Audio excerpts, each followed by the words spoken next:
Hello, I am Couchcoop and welcome to my new top twin stick shooter list. Kinda cross-platform this one, and 2 years in the waiting. I will put the link in the description. Pop on over because some of the bigger names are in that list. I have not duplicated anything, and I have found a rather old school gem from 2015. This one is called Ascent Android Cactus, available on a lot of platforms, Switch included, PlayStation 4, Xbox One. It is a very colourful and extremely fast twin stick shooter. Now get this, there's only one game on this list that's not couch co-op. This one is full blown 3 to 4, I think. Works brilliantly with 2.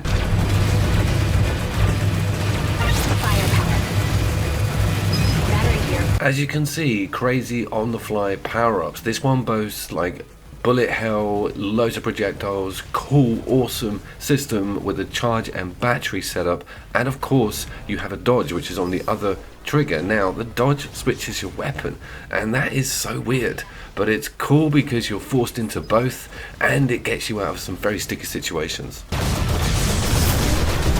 It's got like a cool external level map where you make your way down these routes and have these choices for your battles, and of course it's got a very structured online leaderboard system. A lot of people are very into speed running this, getting high scores, getting that perfect grade on each level. Don't look at mine. Does it have longevity, a detailed campaign and story? No, but it boasts some of the coolest twin stick mechanics I've seen in a long time. And get this is PlayStation 5 footage. You get all the voices out of the pad. There's obviously no haptic or any official PlayStation 5 update, but it runs brilliantly and it's just so colourful, cute. There's a bit of Japanese influence in there.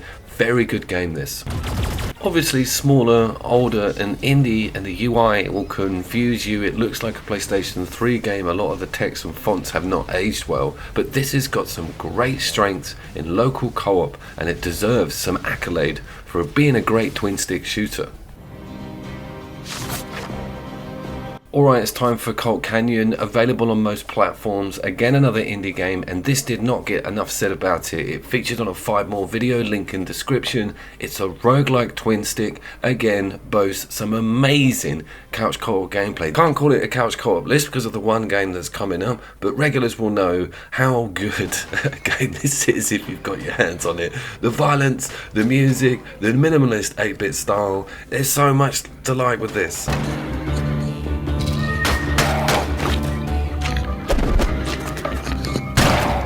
It's so skimpy with your ammo, and it is so not skimpy with your reload speed. Like, it takes the earth to get your gun reloaded. Well, it feels like anyway. So you're switching stuff out, you're looking out for ammo drops, and of course you're stealth killing people so you don't waste those valuable bullets. You do get these cool boss fights with like massive fat sheriffs and crazy lasso wielding cowboys. You will be smiling the whole way through this game. It's also got a sprinkling of procedural generation in it, moving a lot of the drops or perks and dropping in sometimes a very random other non-player character that will come along with you. And more importantly, when you have 2 people, it's kind of like a run and you will never really get the same set of guns in the same spot, or you might have to use a completely different loadout. And get this, there's brilliant unlockable characters that start with cool new weapons. There's a silenced bow and arrow which gives you more capabilities on the stealth front, but you are a little bit weaker. Do not be fooled by this mundane brown palette. There's stuff with dynamite, secret little caves. You're supposed to be following the railroad, which always ends in chaos. You just get chased down. One of the things I will say is it's ridiculously difficult, and you have a dodge roll on L2, but you forget to use it. You don't realise you're out of ammo until a really important moment in the game. But it just drops those breadcrumbs to you. Every time you die, you get a new character. You get a little bit further on that run. There's a lot of reward put in the right place with Colt Canyon.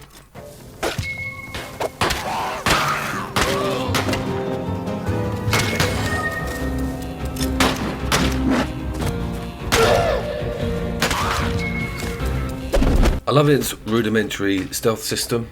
Metal Gear is not shitting itself just yet, but you can get amongst the weeds and clobber someone on the back of the head to save yourself one shotgun shell. That psychology I'm up for.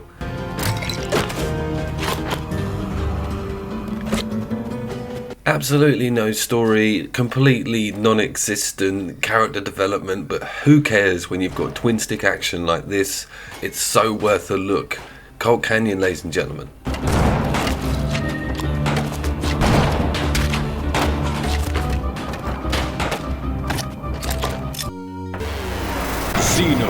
Xenocrysis. Okay, we're just gonna let that retro guitar lick play on a little bit.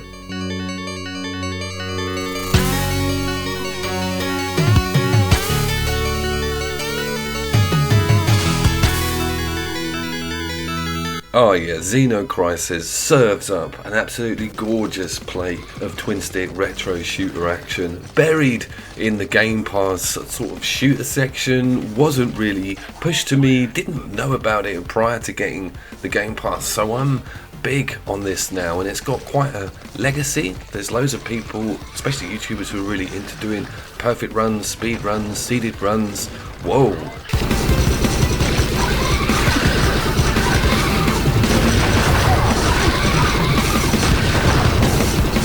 Is it couch co-op, Coop? Local? Of course it is. This isn't a couch co-op list, but 90% of the games can be played locally. Wish I could put that in the damn title. Just put it in the title.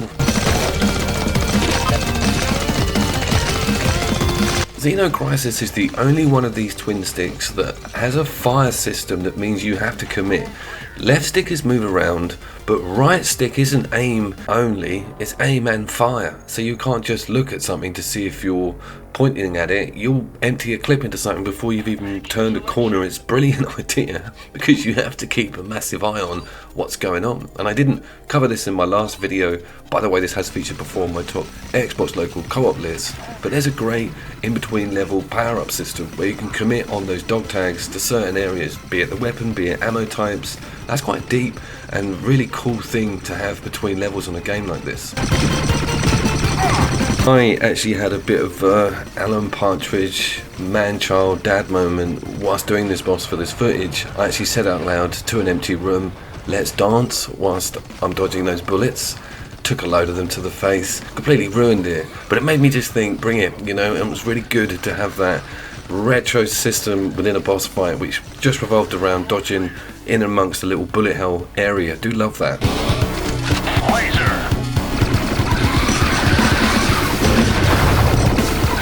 I'm also a big fan of its efficient use of pixels, especially with the enemy design and of course your protagonist sprite. Very cool little animations on everything. When I was watching the replays, that plant opens, there's more than a few frames on a lot of the stuff that's going on in this game, and it really does shine through that the people who made it are so into the genre and plagiarizing the entire Aliens trilogy. Is it hard, Coop? Yes, it's probably one of the hardest games on this list. Are they Tremors homages? Yes, they are graboids. And do I last longer than 5 seconds on level 3? No, you won't get to see level 3 boss or much more than this because my god, it is so unforgiving. Bring on the couch co-op. I desperately need help with this one.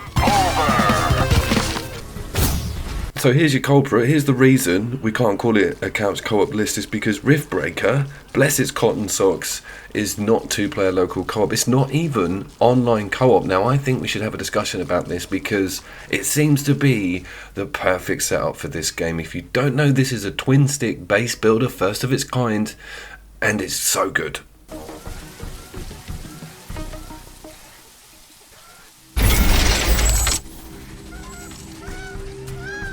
I play the whole thing on my pad, even though this is running on my PC. I just feel very comfortable with it, and that's a very good sign because I think twin sticks should always be played on the pad, but this one throws in some unbelievably deep RTS, i.e. real-time strategy, base building elements. You're talking StarCraft level of positioning, defense, turrets, Zerg Rush, my god, bring it on. I'm too busy with my tiles to realise that the base is about to get front door kicked in on it. Love this game.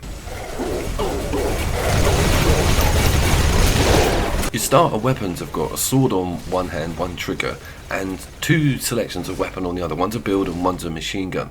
You have to get your armory set up to replenish the machine gun. So you're using a lot of the melee when you can, and you're making sure you're very economical with your bullets. It's a clever idea when it comes to twin stick, but it really works well when fighting these things. Having a choice and having a loadout.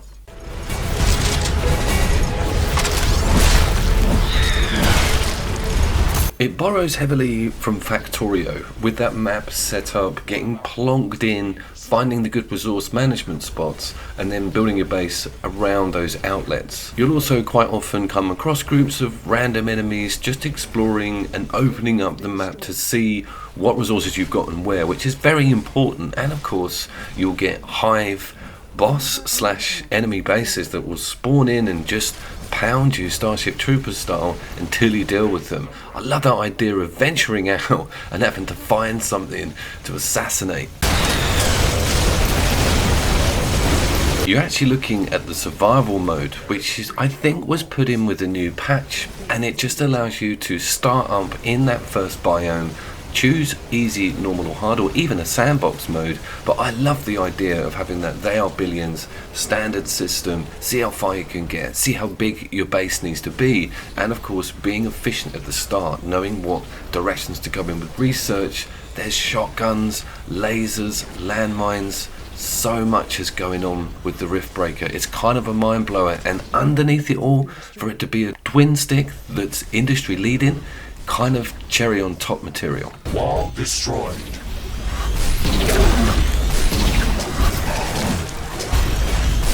It's got an incredibly dynamic day and night system with ray tracing, and it's got a mild weather system with stuff like mist, storms, rain. The wind will affect your turbines. Look at this footage, they finally get in. I'm so angry, it's my fault. I was dithering with the door. Next thing you know, oh man, getting overrun. There's no harm in it when it looks this beautiful. An energy connector has been destroyed.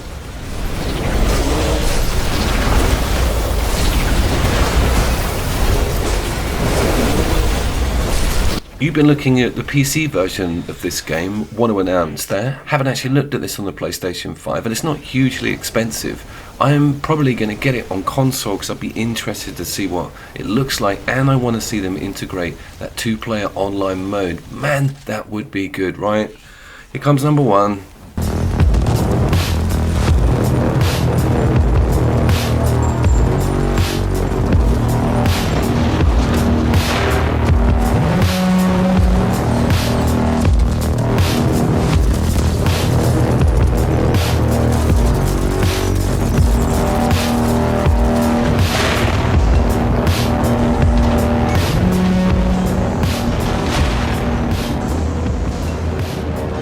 Jesus Christ, I've turned a corner with this game. We had a 9GB update come in about 3 days ago. The footage you're looking at is prior to the update, and there's another thing. I'm rolling around as well, and also we've got no frame rates in the top right. All that's about to change. This game just did a U-turn on performance, and it is now the best twin stick on the market. My God! Okay, two things on this clip. Look at this ray tracing light and ambient. There's volumetric in here, there's mist. The way the camera's moved in, because I'm walking slowly, and this is just an alleyway on the way to a side quest. It's jumped up its settings on Ultra unbelievably. I'm running it on 1080 on the PC, and I've got a PEG 60 up there in the top right. I really miss that sort of community spirit you have in a hub, especially a cyberpunk one, where you've got cool characters, cool music, cool quests and stuff to see everywhere. It really has got that bang on with the Ascent.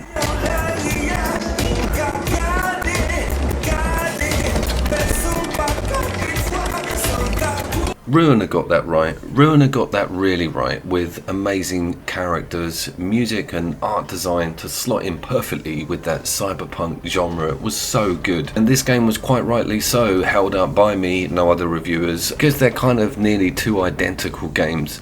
But the Ascent is truly current gen.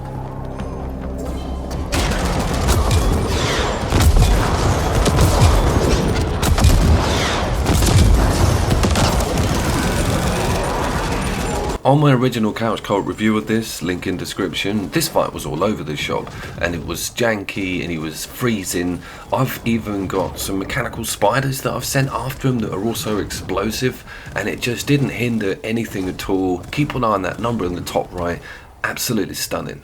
In the single player campaign, well, in the campaign, there was this spider that you fought that was a ridiculous difficulty spike, and basically it's immune to all of the guns apart from the energy ones, and you kind of need 2 augmentations. You need 2 distractions for it, and I got to it with just 1 crappy augment and no energy weapon, and just the brick wallery was ridiculous. I had to look it up, switch it out, but sure enough, once that's out of the way, this game kind of steps back and says, Take all of me.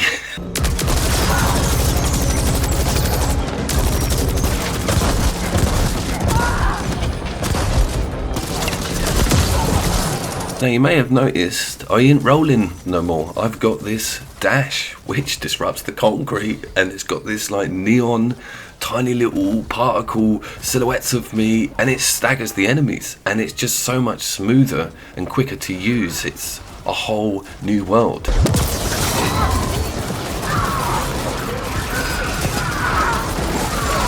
I did get it chugging. This thing that I have that puts the blades around me, it doesn't like it, and I blatantly lost frame rates for some reason. The green number's gone, but it went down to about 40 on this section. Understandable stuff. It's gone from freezing and crashing to looking like a stunning current gen game. And that brings me on to my final point, and it's 2-tiered cover firing mechanic, meaning you can fire over cover or fire above things whilst you're moving around, depending on where the enemy is, whether they're crouched or how elevated they are. It's not a simple system, but once the penny drops, it really works. Now, this quest involved being in a tighter, smaller room, and look how cool the camera is and how tight everything is. It completely changed the dynamic, and I'm really having to utilize this cover mechanic. It's exiting this building I knew was going to be interesting, but my god.